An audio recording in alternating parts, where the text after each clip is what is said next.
em Romanos, capítulo 1, versículo 17. Se você não tem uma Bíblia, eu peço a gentileza de você acompanhar, se não, abra a sua Bíblia aí, por favor. Romanos, capítulo 1, versículo 17.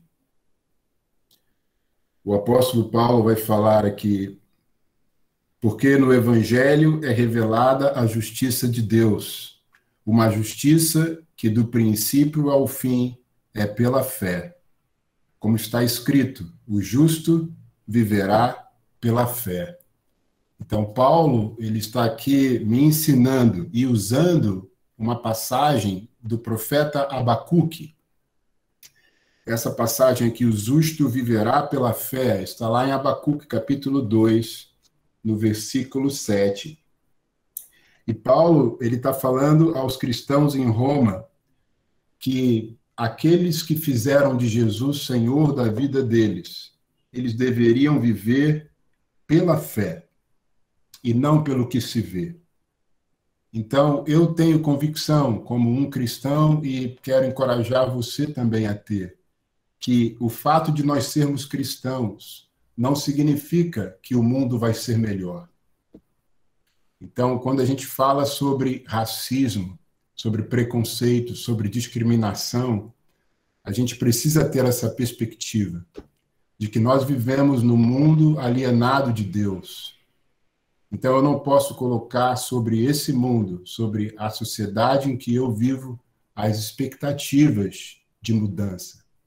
Mas, como eu tenho falado, eu posso colaborar e ser parte da mudança, mas não ter a perspectiva e a expectativa de que isso vai acontecer aqui. E hoje, baseado um pouco nisso, para que a gente possa perceber de maneira viva o quanto o racismo está realmente presente na nossa sociedade, eu quis convidar alguns irmãos para falarem de experiências que eles tiveram na vida pessoal deles, fora ou dentro da igreja, que revelou para eles uma prática racista e preconceituosa. Então, eu queria convidar a Glória, todos nós conhecemos, convidar em seguida a Dulce, também muito conhecida por todos nós, e também nosso querido irmão Djalma. Eles vão falar um pouco de experiências pessoais que eles viveram e o que eles sentiram com essas experiências, e aí depois eu vou retomar. Então, Glória, fique à vontade, minha irmã. Olá, boa noite, queridos irmãos e irmãs. Eu fico feliz por vocês. Já botei meu cronômetro aqui para não passar. Tá bom? Bom, para mim é uma alegria e privilégio poder vê-los e poder falar um pouquinho, né, sobre esse assunto, entre diversas experiências. No culto, ao final do culto, no domingo, eu lembrei de uma e após o que Deus gostaria que eu compartilhasse. Alguns anos atrás, durante o convívio na igreja, após um evento da igreja, um determinado precisava de um objeto emprestado. Ele solicitou esse objeto para um outro irmão. Porém, aquele irmão a quem ele solicitou não tinha a disponibilidade, e esse segundo irmão por acaso sabia que eu tinha. Então, ele veio até mim, o segundo irmão. O irmão X precisa de algo que eu sei que você pode ajudar. E eu já comentei com ele que eu não tenho como emprestar, mas eu sei de uma outra pessoa que pode. Você falar com ele? E sim, prontamente. Então, eu fui até a pessoa que precisava de um objeto emprestado, sabendo que a pessoa estaria já ciente de que quem me informou já tinha autoridade de falar para a pessoa que vir até mim. Ao chegar lá, para minha surpresa, a pessoa não aceitou. A pessoa precisava do objeto, mas não aceitou. E no momento eu percebi, me fez recordar situações que eu já tinha vivenciado várias vezes, né, no ambiente escolar, na faculdade, no trabalho, aquela rejeição de assim, eu preciso de algo, mas não da sua mão. Então eu pensei, será que ele não aceitou por causa da cor da minha pele? E não quis falar nada, fiquei triste. Assim, nossa, eu tenho meus pecados, né? Fomos batizados, todos nós estamos sendo aprimorados por Deus. Mas para mim isso é uma coisa muito sutil. Eu não comentei com ninguém, nem mesmo para a pessoa que esteve comigo, mas eu conversei com Deus. E Deus depois fez eu lembrar na escritura de Lamentações, Lamentações 3, que eu vou ler rapidinho, diz assim, 3, 26 na nova tradução da linguagem. O melhor é ter esperança, guardar em silêncio a ajuda do Senhor. É muito interessante que agora temos tido a oportunidade de falar um pouco sobre esse assunto, que alguns acham, não, no Brasil não tem racismo, não, mas infelizmente é uma coisa muito sutil que está impregnada e de repente a pessoa nem se dá conta nas suas atitudes do dia a dia, nas palavras, nas rejeições sutis, assim. Então, eu gostaria de compartilhar isso e dizer que assim, isso tem muitos anos já que eu não conversou sobre isso. Podem até me perguntar, mas por que você não chegou até a pessoa? Lembrando dessa escritura, né? Melhor esperar em silêncio e Deus vai tratando, Deus vai fazendo as pessoas lembrarem, né? De acordo com esses, com esses estudos que Deus tem permitido que a gente possa refletir. Então é isso, irmãos. Muito obrigada. E que o nome do nosso Senhor Jesus Cristo seja glorificado em tudo que a gente fizer, em tudo que a gente falar, né? Nos nossos erros que a gente possa reconhecer. Graças a Cristo podemos ter a oportunidade de repensar. Amém. É isso que eu queria falar. Boa noite. Obrigada, Anderson, pelo convite. Amém. Eu peço desculpas pela limitação do tempo, mas eu quero te agradecer muito. E só para esclarecer, esse objeto que a Glória está falando era dinheiro, tá bom, irmãos? Era uma quantia em dinheiro que ela disponibilizou para essa pessoa e a pessoa não quis. E o olhar da pessoa, a maneira com que a pessoa falou, comunicou para ela essa atitude racista e preconceituosa. Bom, Dulce. Boa noite a todos, é um prazer revê-los nessa noite. Né? Estou muito grata por esse momento aqui, e eu não vou disparar o cronômetro, mas acredito que vou ser bem rápida. Acho que a grande maioria de vocês sabe que a minha origem foi a Escola Federal de Química, aqui no Rio de Janeiro, na sede do Maracanã, e lá eu sempre fui aluna bolsista e trabalhei na biblioteca. O Anderson sabe que esse era um processo da escola lá do Maracanã, de auxiliar o aluno para que ele pudesse manter dentro da escola e fechar a formação. Então, eu passei muito tempo sendo bolsista da biblioteca, depois, com o avançado da instrução, eu passei para o laboratório, mas na biblioteca aconteceu um fato que a gente tinha um momento dentro da escola que era o momento das provas. Então, com o empréstimo dos livros, vários alunos se adiantavam para pegar esses livros e eles poderiam passar 7 dias com esses livros ou até ampliar para 15 dias. E quando chegava a época das provas, só podia ficar 7 dias com o livro. Então, os poucos exemplares que existiam ficavam fora do ambiente da biblioteca. E um desses alunos era o filho da bibliotecária. E ela tinha, assim, quase 10 bolsistas, porque nós tínhamos turno da manhã, turno da tarde, turno da noite. E eu ficava, como já era uma bolsista recorrente, que já tinha mais experiência, eu podia flutuar nesses turnos, né? E nessa época aconteceu do filho dela também ser aluno e precisar de um desses livros por causa das provas, né? E aí, voltando o livro, você tinha que ir para uma fila de espera para repassar o livro. E ele queria burlar essa fila de espera. E nessa brincadeira eu estava lá como responsável da biblioteca naquele turno. E aí, ó, eu sou filho dela e o livro pode ser passado para mim dentro dessas condições. E eu falei, não, existe uma fila, você tem que esperar igual a todos os alunos, não há privilégio para ninguém, segundo a sua própria mãe, que era a responsável pela biblioteca, né? E aí ele passou a me destratar, me chamando de neguinha, de macaca, e aí a coisa esquentou, porque o que vocês conhecem de mim não era o que eu era naquela época, e aí a gente pode dizer que o barraco veio abaixo, porque o turno, eu fechei a causa, né?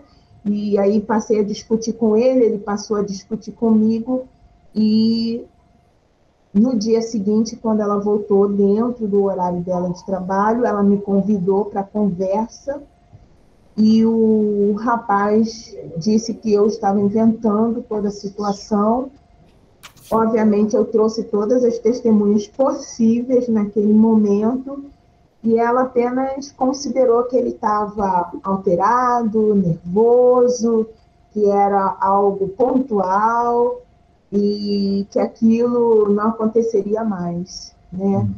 E assim, foi extremamente desconfortante, mas por uma necessidade de precisar do dinheiro, de não ter como mudar de setor, porque a gente era lotado dentro de uma área dentro da escola, a gente tinha que fechar o nosso período ali, eu não poderia fazer nada a não ser ouvir aquelas magras desculpas que eu ouvi naquela época. É algo que eu levei para o meu discipulado assim que um estudo da Bíblia, né? Mas assim é muito difícil para os irmãos que não têm essa vivência compreender o que significa a discriminação. Quero agradecer porque eu acho que eu já passei de tempo. Muito obrigado, Dulce. Mais uma vez, desculpa pela limitação de tempo. Eu sei que o sentimento ele precisa ser colocado para fora sem nenhuma restrição. Então, te peço perdão por limitar a sua fala, mas acho que ficou muito claro para todos nós. Djalma, por favor. Eu acho que esse foi o meu maior desafio. Esse será o meu maior desafio, falar em 5 minutos sobre discriminação racial. Eu posso afirmar para vocês que eu já nasci discriminado, né? Sou neto de português e meu pai, negão, e quando meu pai foi morar com a minha mãe, primeiro ato de racismo da minha família, né, da minha própria família, uma tia disse assim, ó, Vinorá, quando você foi casar com esse negão, quando seus filhos nasceram, você pode botar eles numa jaula. Você poderia, pelo menos, procurar passar pelo embranquecimento na família e tal, e você vai empretecer a família. Essas foram as palavras dela. Bom, enfim. A minha vida toda foi exatamente ser discriminado, isso é que me fez, durante muito tempo, lutar contra isso. E aqui em Nova Iguaçu, por exemplo, tem um clube chamado Caltem Clube, que não entra negro.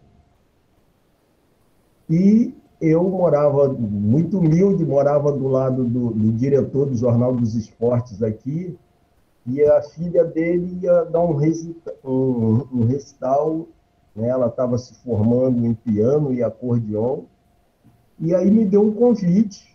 Aliás, ele me deu 2 convites. E eu, na minha inocência, eu tinha 16 para 17 anos, convidei um negro com um amigo com quase 2 metros de altura, e fomos para lá, né? Quando nós chegamos na porta, o porteiro já olhou para nós dois assim e falou: o que vocês vieram fazer aqui? E aí, naquela época, né, não tinha Deus no coração e o negócio já começou a ficar ruim. E ele não queria nos deixar entrar no Calton. E aí a gente mostrou, ele falou: mas quem convidou vocês? Aí a gente teve que mostrar o convite para ele e dizer que o diretor do Jornal do Esporte estava para chegar e que ele tinha nos convidado. E aí ele ficou assim, sem saber o que fazer, e ele era o porteiro, né? Ficou sem saber o que fazer, e aí nós fomos entrando, né? E aí foi um ambiente muito ruim, que eu não consegui prestar atenção em nada, e a partir daquele momento eu decidi que eu ia lutar por isso. E o que aconteceu daí para frente foi que a minha vida, o tempo todo, eu encontrei sempre ações racistas. E acabei indo trabalhar numa empresa de 11.700 pessoas, que só 300 eram negros, e, na verdade, os negros que tinham lá, a maioria nem se consideravam mais negros, né? Porque uma grande empresa, mas que nem a recepcionista eram negros. E aí começou a grande dificuldade. A dificuldade foi que, quando eles me nomearam lá presidente do Clube de Investimento de Furnas, eu recebia acusações assim, né, ato de racismo do tipo assim: por que você não tem nem formação superior, seu nível é médio, por que eu tenho que me submeter a você? E eu respondia desse jeito: o azar é o teu. Então, eu acredito que depois que eu me tornei um cristão, eu tive que isso acalmou um pouco o meu coração, mas isso para mim é uma bandeira. E eu estou muito contente da gente, dentro da nossa comunidade, dentro da nossa família cristã, estar podendo discutir e falar sobre isso. Porque no Brasil o racismo é oculto, né? E a gente precisa, já que como cristão a gente tem que falar de verdade e justiça. Então a Bíblia fala, é a própria verdade. E a gente precisa realmente discutir. Eu estou muito feliz da nossa igreja hoje estar discutindo, está falando sobre isso. E eu acho que isso alivia bastante o meu coração, porque a minha vida toda foi encarar situações de discriminação racial. Muito obrigado, meu amigo. Eu sei que você tem um livro aí de histórias para contar. Eu espero não, eu tenho certeza que a gente vai ter outras oportunidades, né? Para que você possa trazer a sua experiência.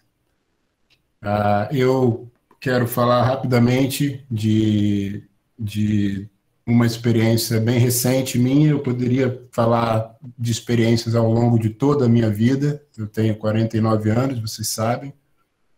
Mas bem recente, isso foi esse ano. Eu estava indo com o meu carro de manhã cedo a pedalar, encontrar um amigo da igreja e fui no estacionamento. Estava com a minha bicicleta no meu carro, no transbike, né, no transporte do carro, da bicicleta, e isso era cedo, a gente ia encontrar para ter um tempo de oração.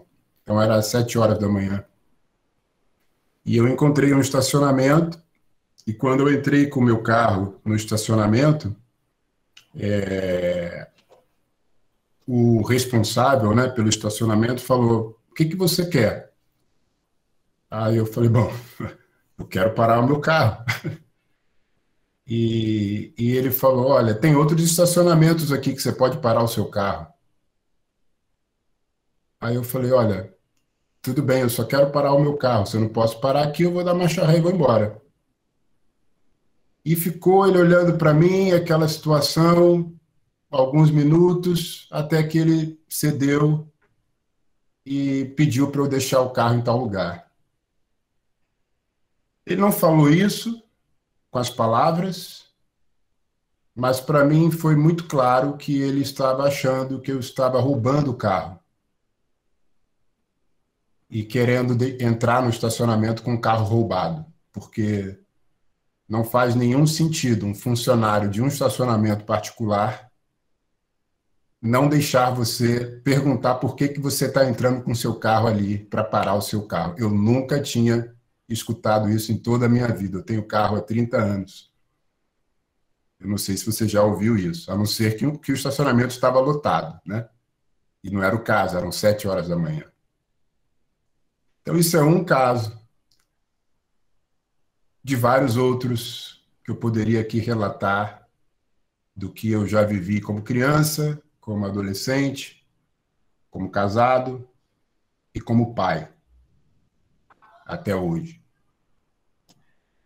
Então, se a gente vai falar de racismo, irmãos, se a gente vai falar das questões de gênero, se nós vamos falar das questões relacionadas à opção sexual, que eu nem sei se é esse nome realmente que eu tenho que dar, já peço até desculpas se estou usando um nome inadequado. Se nós vamos falar sobre injustiça social, sobre pobres, a gente precisa de duas coisas fundamentais: escuta e empatia.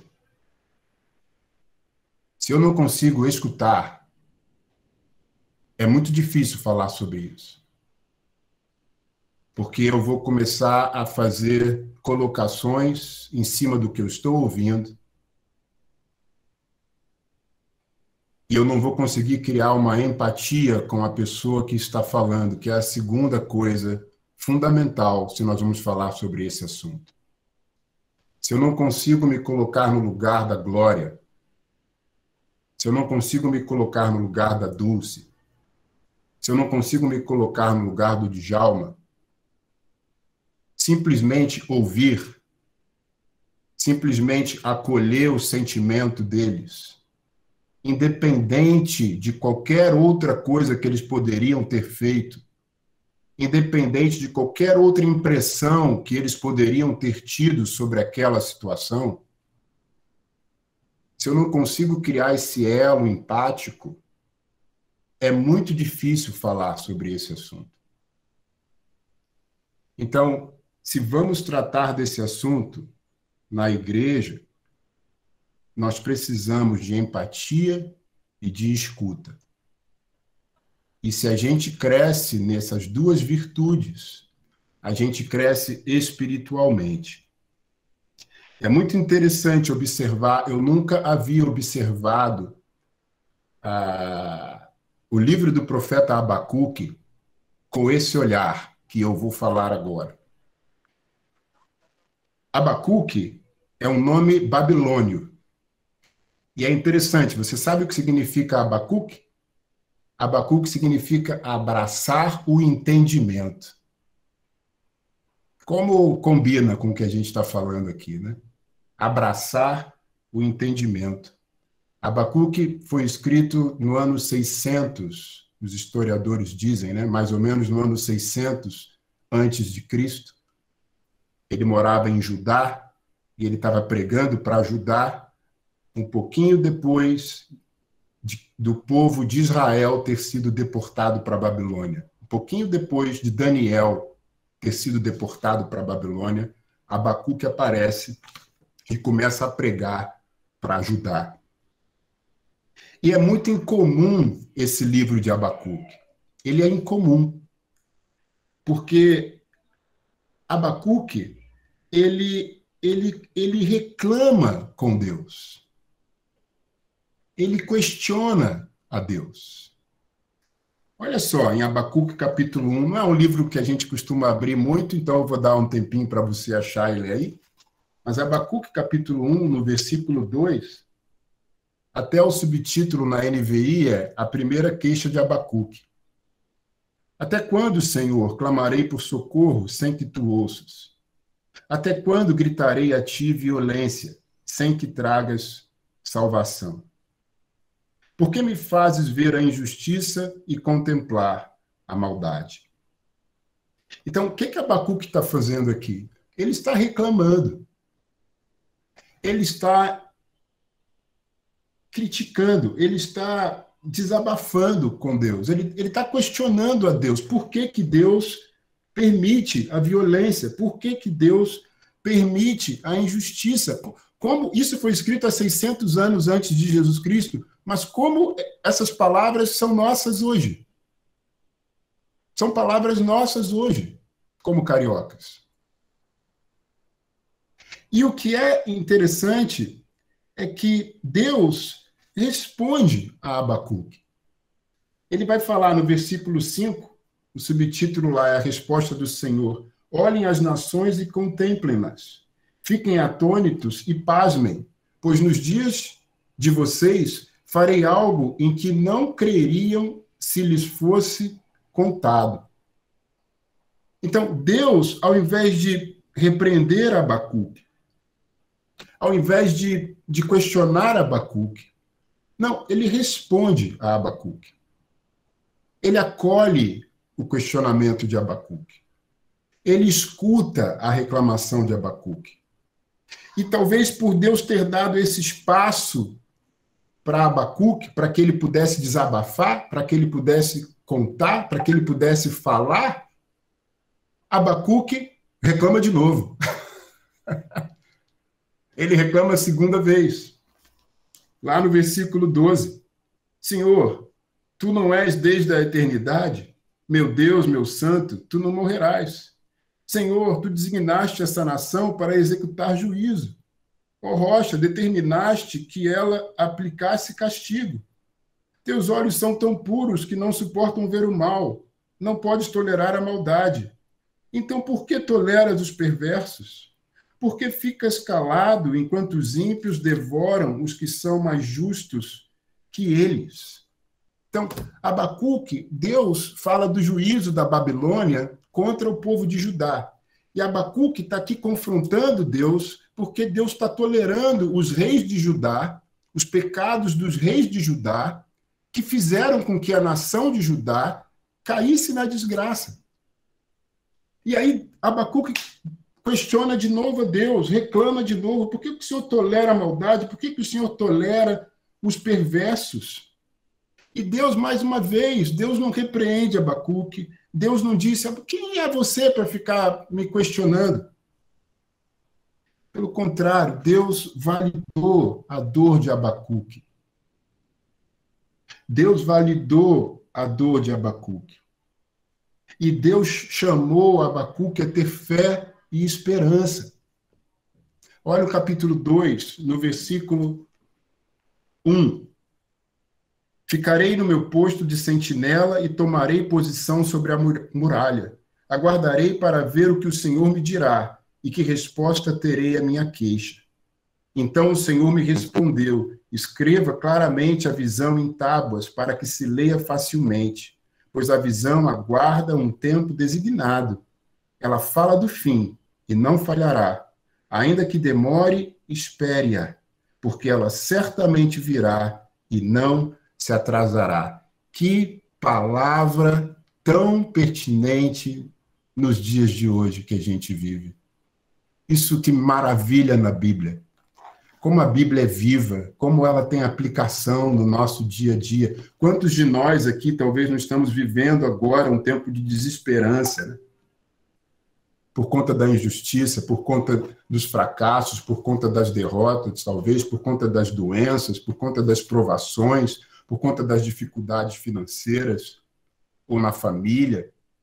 E Abacuque está falando aqui, Deus está falando para ele, ainda que demore, espere, porque ela certamente virá e não se atrasará. Então, Deus ele está aqui, irmãos e irmãs, acolhendo a dor de Abacuque, ouvindo a dor dele e dando a ele esperança. A esperança que Deus deu a ele foi tão grande, foi tão forte, que ele escreveu um dos versículos mais maravilhosos da Bíblia. Em Abacuque, capítulo 3, versículo 17.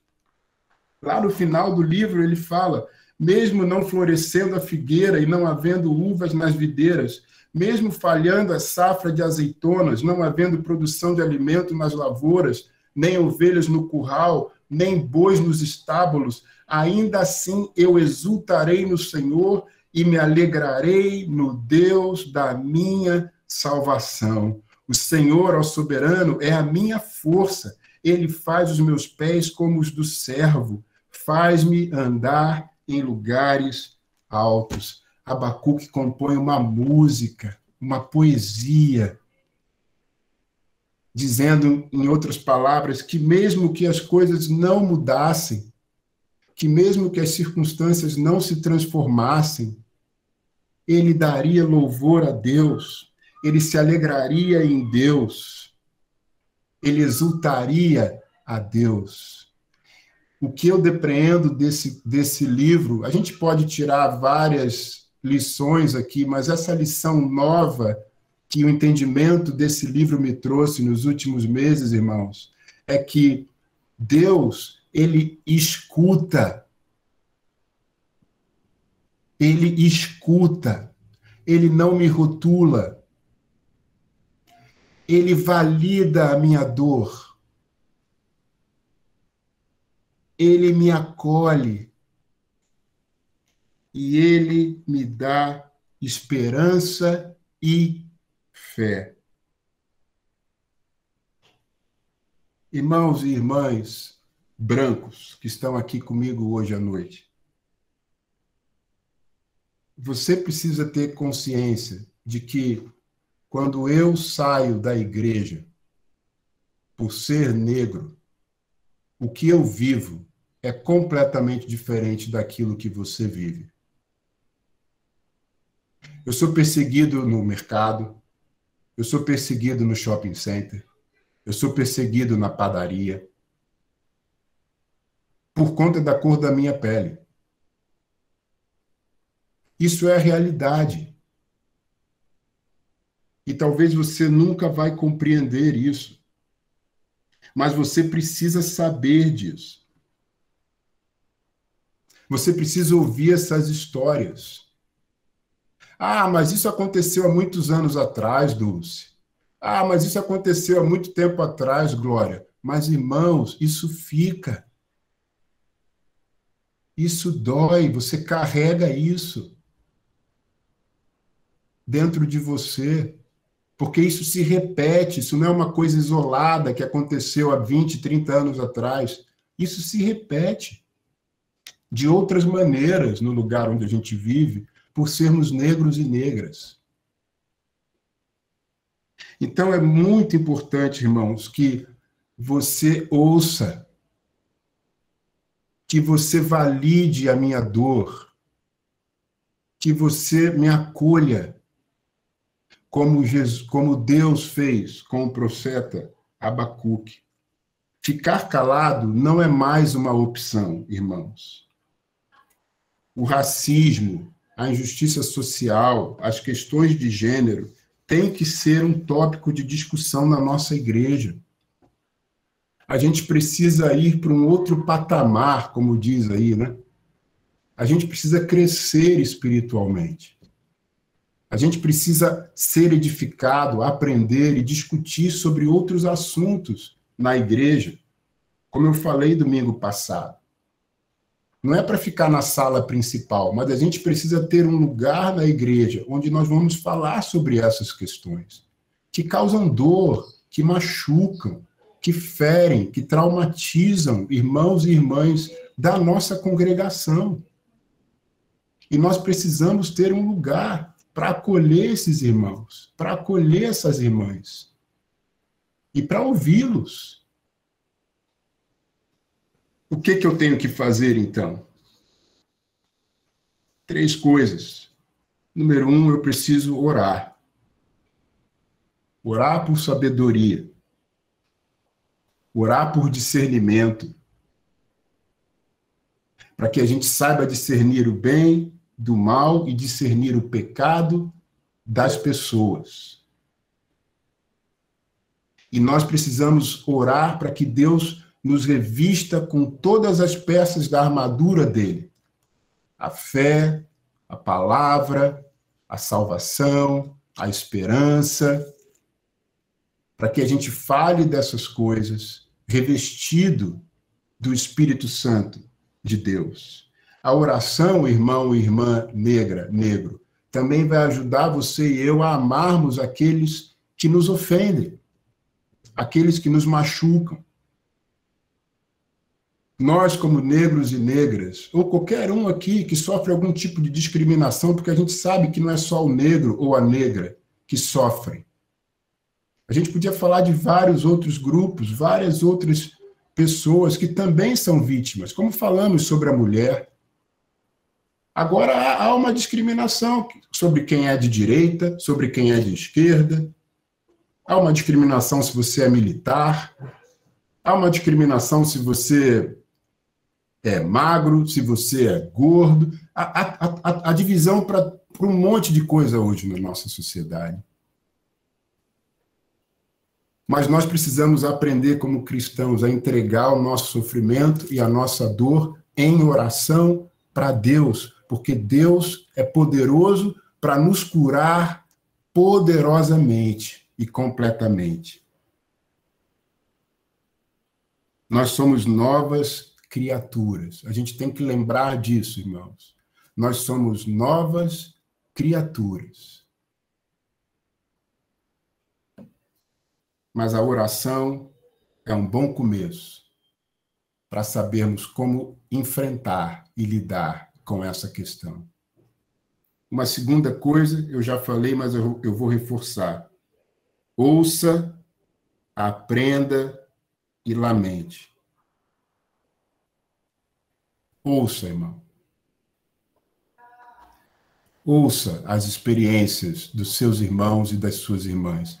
Não julgue, não rotule, não procure justificativas. Ouça. Eu tive, domingo agora, 2 conversas maravilhosas com 2 irmãos brancos. Eu não sei se eles estão aqui, mas foi maravilhoso. Um deles foi profundamente aberto comigo. Ele falou para mim: Anderson, meu chefe é negro, meu avô era negro, o líder da minha igreja é negro, mas me ajuda a entender se eu sou racista. Como é que eu posso entender isso melhor? Eu fiquei maravilhado com esse irmão, com a vulnerabilidade dele, com a abertura dele, diante do que ele ouviu. E um outro irmão me escreveu dizendo: meu irmão, me perdoa se em algum momento eu fui racista com você.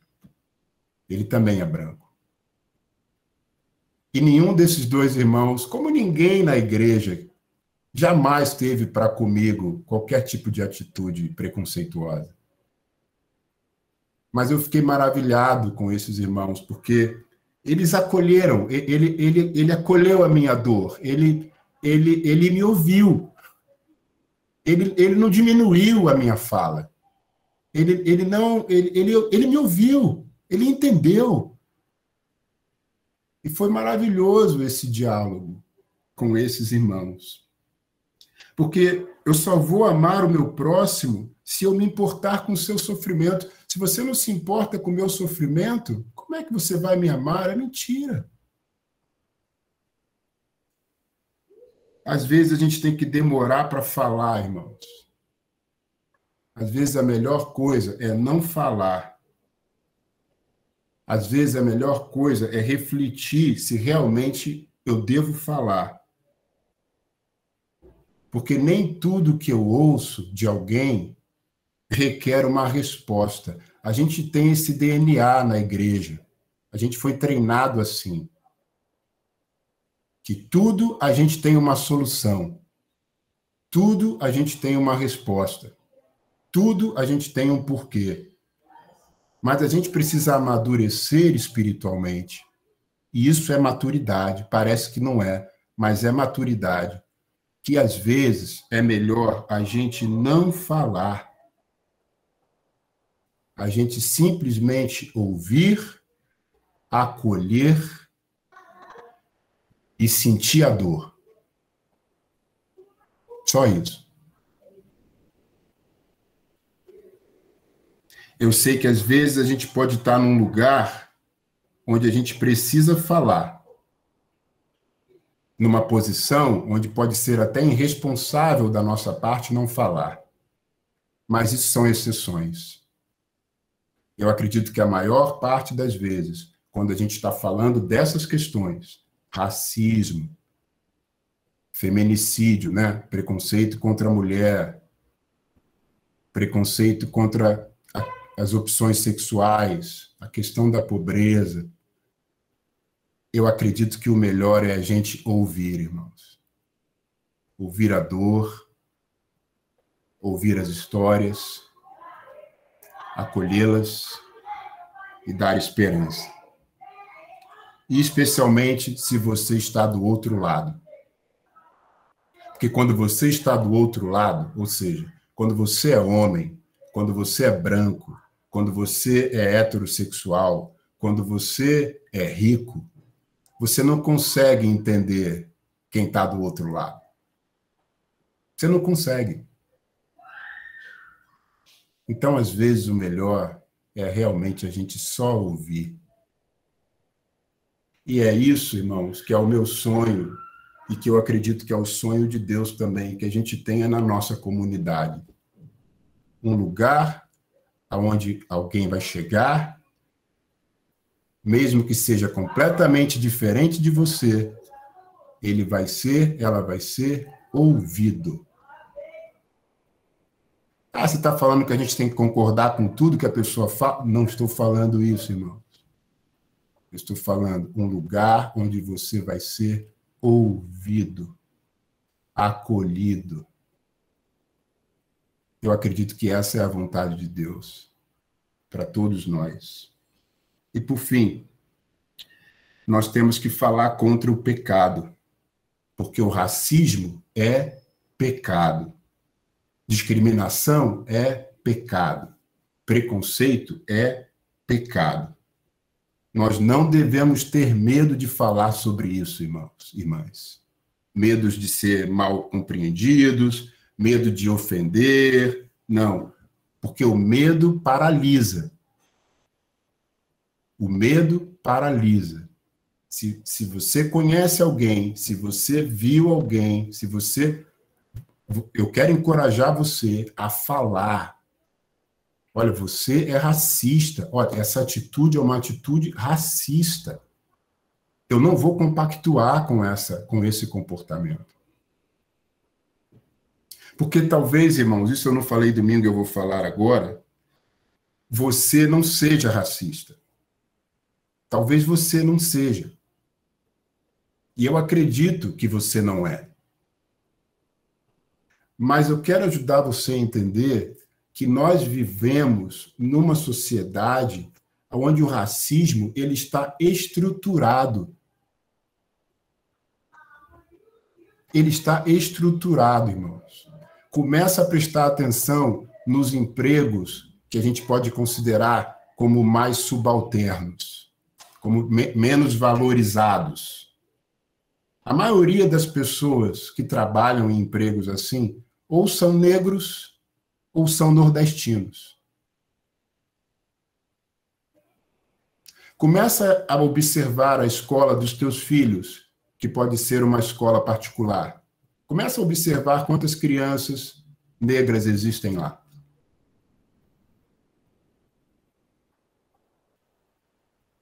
Começa a observar o número de negros que são abordados por policiais e são assassinados.